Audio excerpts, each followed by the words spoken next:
प्रधानमंत्री ने आकाशवाणी से प्रसारित मन की बात कार्यक्रम में अपने विचार किए साझा।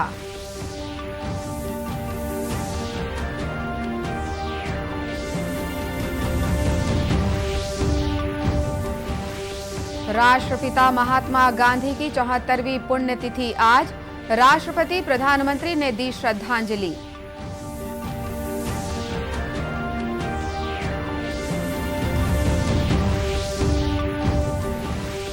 सुकमा में डीआरजी और कोबरा बटालियन के जवानों के साथ मुठभेड़ में एक माओवादी की मौत।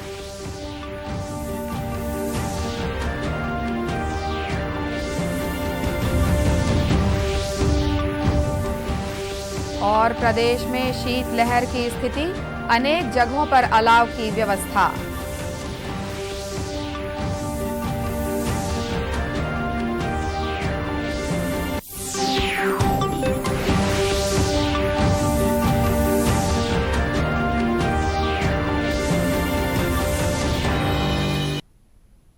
नमस्कार, आप देख रहे हैं दूरदर्शन समाचार। मैं हूं अनुराधा दुबे। अब समाचार विस्तार से। प्रधानमंत्री ने आकाशवाणी से प्रसारित मन की बात कार्यक्रम में अपने विचार साझा करते हुए कहा कि हाल ही में पद्म पुरस्कारों की घोषणा की गई। पुरस्कार विजेताओं में से कई लोग ऐसे हैं जिन्हें अब तक बहुत कम लोग जानते थे। प्रधानमंत्री ने इन लोगों को ऐसा नायक बताया जिन्होंने साधारण परिस्थितियों में असाधारण कार्य किए हैं। उन्होंने उत्तराखंड की बासंती देवी का उदाहरण दिया, जिन्हें इस वर्ष पद्मश्री से सम्मानित करने की घोषणा की गई है। पाने वाले में कई ऐसे नाम भी हैं जिनके बारे में बहुत कम लोग जानते हैं। ये हमारे देश के अनसंग हीरोज हैं, जिन्होंने साधारण परिस्थितियों में असाधारण काम किए हैं। जैसे कि उत्तराखंड की बसंती देवी जी को पद्मश्री से सम्मानित किया गया है। बसंती देवी ने अपना पूरा जीवन संघर्षों के बीच जिया। कम उम्र में ही उनके पति का निधन हो गया था और वो एक आश्रम में रहने लगी। यहाँ रहकर उन्होंने नदी को बचाने के लिए संघर्ष किया और पर्यावरण के लिए असाधारण योगदान दिया। उन्होंने महिलाओं के सशक्तिकरण के लिए भी काफी काम किया है। प्रधानमंत्री ने मणिपुर की 77 वर्ष की लोरेम्बम बीनो देवी का भी उल्लेख किया, जो दशकों से मणिपुर की लिबा वस्त्रकला का संरक्षण कर रही हैं। श्री मोदी ने मध्य प्रदेश के अर्जुन सिंह का भी उदाहरण दिया, जिन्हें बैगा आदिवासी नृत्य कला के लिए पद्मश्री से सम्मानित किया जाएगा। कर्नाटक के किसान अमई महालिंग नायक को भी पद्मश्री से सम्मानित करने की घोषणा की गई है। कुछ लोग अमई को टनल मैन भी कहते हैं। प्रधानमंत्री ने प्रसन्नता व्यक्त की कि 1 करोड़ से अधिक बच्चों ने उन्हें मन की बात पोस्ट कार्ड के जरिए संदेश लिखे। ये पोस्ट कार्ड देश विदेश के विभिन्न भागों से भेजे गए हैं। उन्होंने कहा कि इन पोस्ट कार्ड से पता चलता है कि देश के भविष्य के लिए नई पीढ़ी का दृष्टिकोण कितना व्यापक है। प्रधानमंत्री ने मन की बात के श्रोताओं के लिए पोस्ट कार्डों पर लिखे कुछ संदेश भी पढ़कर सुनाए। देते हैं। इसी श्रृंखला में कुछ ऐसा हुआ है जो मेरे लिए अविस्मरणीय है। मुझे 1 करोड़ से ज्यादा बच्चों ने अपने मन की बात पोस्टकार्ड के जरिए लिखकर भेजी है। ये 1 करोड़ पोस्टकार्ड देश के अलग अलग हिस्सों से आए हैं, विदेश से भी आए हैं। समय निकालकर इनमें से काफी पोस्टकार्ड को मैंने पढ़ने का प्रयास किया है।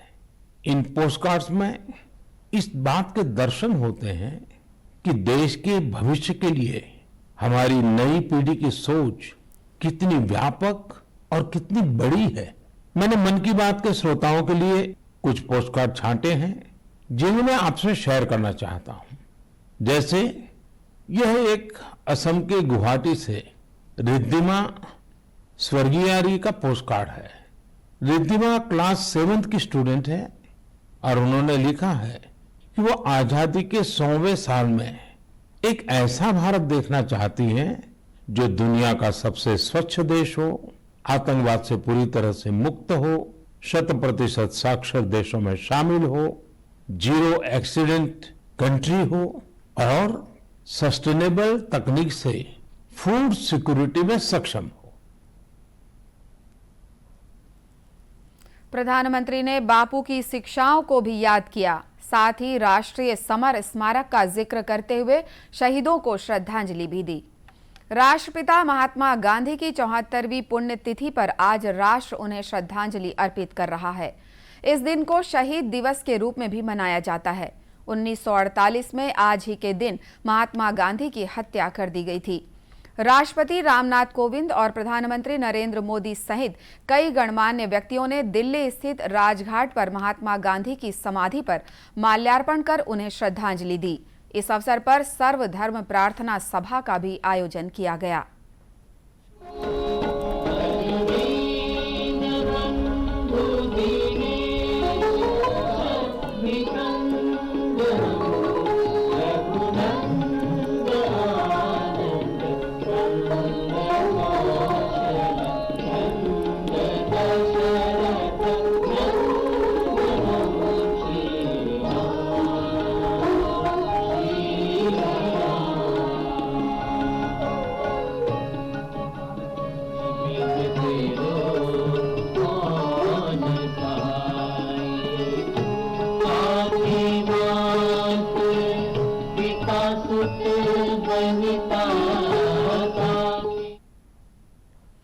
प्रधानमंत्री नरेंद्र मोदी ने आज राष्ट्रपिता महात्मा गांधी की पुण्यतिथि पर उन्हें श्रद्धांजलि दी।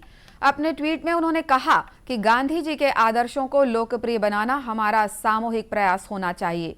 श्री मोदी ने कहा कि आज शहीद दिवस के अवसर पर वे उन सभी महान लोगों को श्रद्धांजलि दे रहे हैं जिन्होंने साहसपूर्वक देश की रक्षा की। उनकी सेवा और वीरता को हमेशा याद किया जाएगा। सुकमा जिले में डीआरजी और कोबरा बटालियन के जवानों के साथ मुठभेड़ में एक माओवादी की मौत हो गई।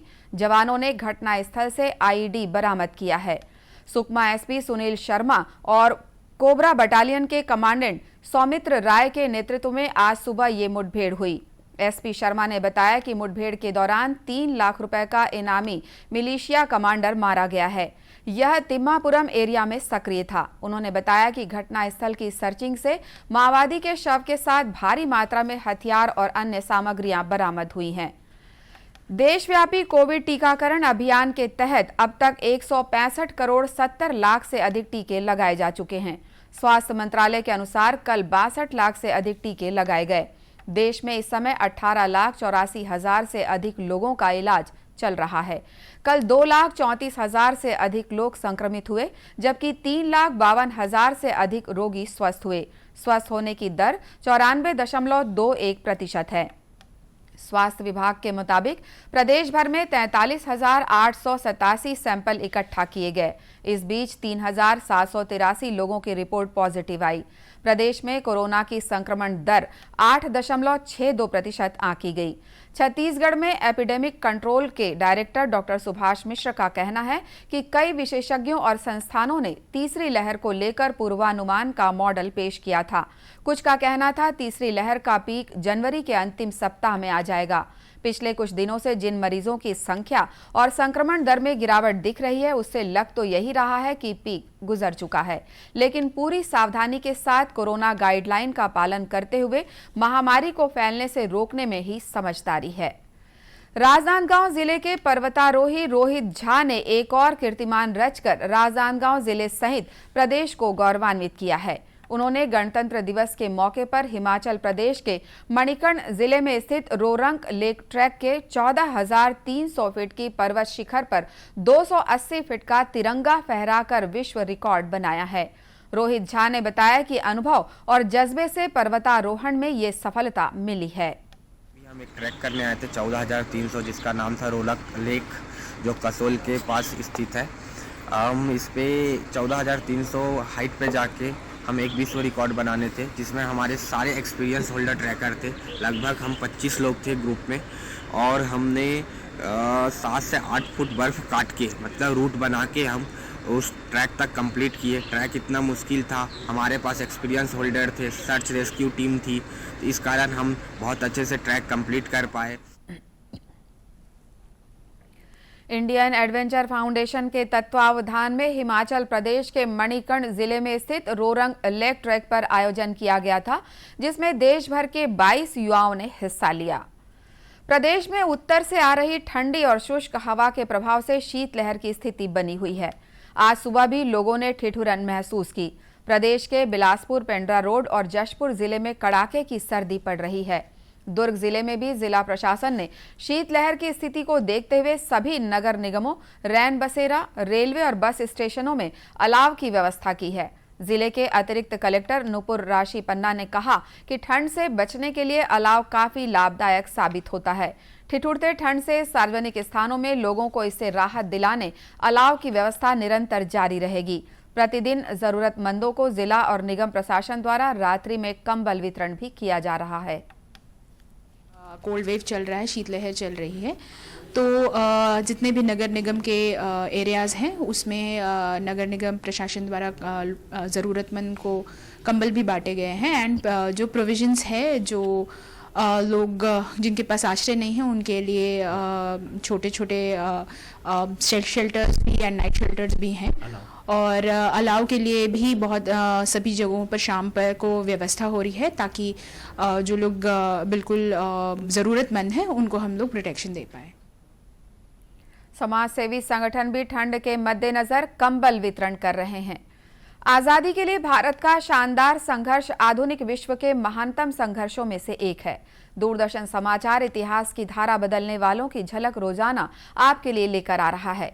आज राष्ट्रपिता महात्मा गांधी की पुण्यतिथि है। इस अवसर पर उन्हें सादर नमन करते हुए देखते हैं ये रिपोर्ट।